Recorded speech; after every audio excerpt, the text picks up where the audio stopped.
voyage aux frontières de la conscience, c'est maintenant.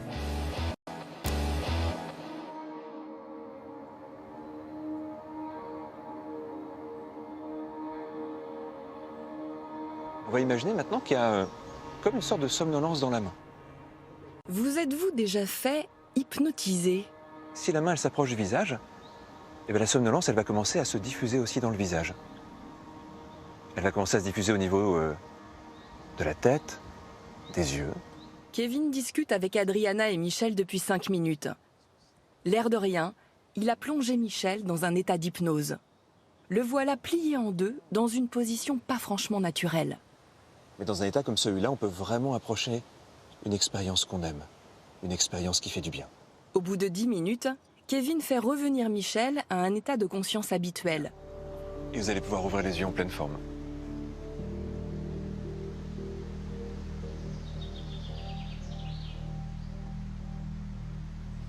Je rêve. Alors, tu as fait quoi là, à ton avis? C'est très bizarre parce que j'étais sûrement dans un état de conscience modifié, mais j'étais parfaitement conscient pendant toute l'expérience. Je sais exactement les positions dans lesquelles j'étais. J'entendais parfaitement la voix de Kevin. Je n'ai aucune notion temporelle. Je ne sais pas combien de temps ça a duré.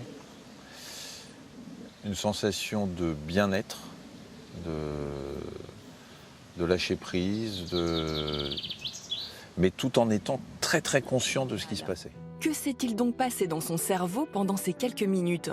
Et qu'est-ce que cette fameuse conscience qui se modifie en fonction des pratiques? Kevin, pour nous la conscience c'est savoir ce qui se passe autour de nous et puis savoir qu'on existe. Alors, et pour vous la définition c'est quoi en fait? Alors en fait aujourd'hui, la vision qu'on peut avoir de ça, c'est qu'il y a énormément d'informations qui restent à un niveau inconscient. Par exemple là, on a plein de bruit, on a plein de sons, il y a plein de choses autour de nous, mais ça ne remonte pas jusqu'à la conscience. Ça reste à un niveau local dans le cerveau. Les théories modernes disent que c'est quand ça commence à devenir partagé dans le cerveau. Par exemple, j'entends un son, mais j'ai envie d'y réfléchir, peut-être d'en parler.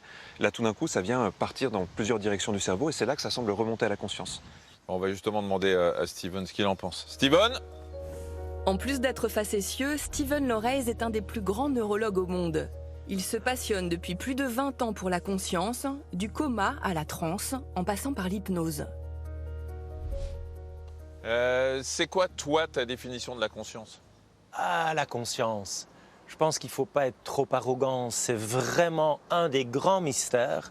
Mais quand même, on sait qu'il y a des parties dans le cerveau qui sont plus importantes que d'autres pour être conscient de notre environnement. C'est ce réseau ici en rouge, le réseau de la conscience du monde extérieur, sensoriel, tout ce qui passe par nos sens.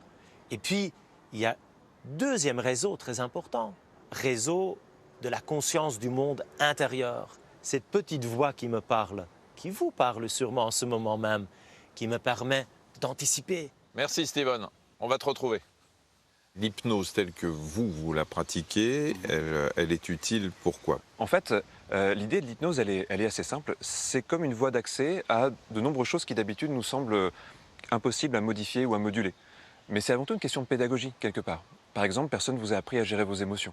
On est juste conscient de les avoir, mais on ne fait que les subir quelque part. Donc le stress, la colère, les peurs, etc.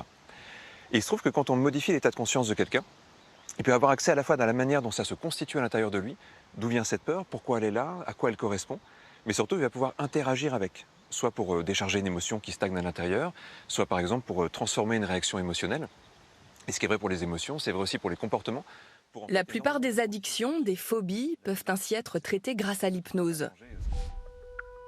Dans cet état, notre cerveau est capable de mettre en veille une de ses parties, l'amygdale, le siège de la peur, mais aussi le cortex singulaire antérieur, cette région par laquelle nos émotions influent sur notre comportement.